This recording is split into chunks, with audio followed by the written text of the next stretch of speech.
Ipapaalala ko sa'yo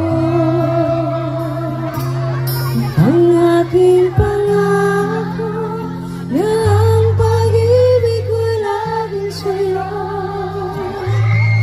Kahit maputi na ang buhok mo,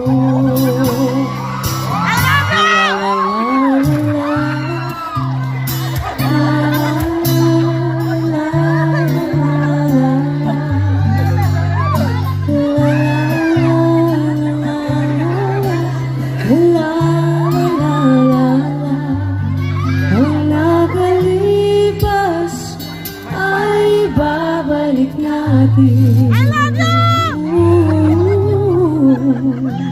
Ipapaalala ko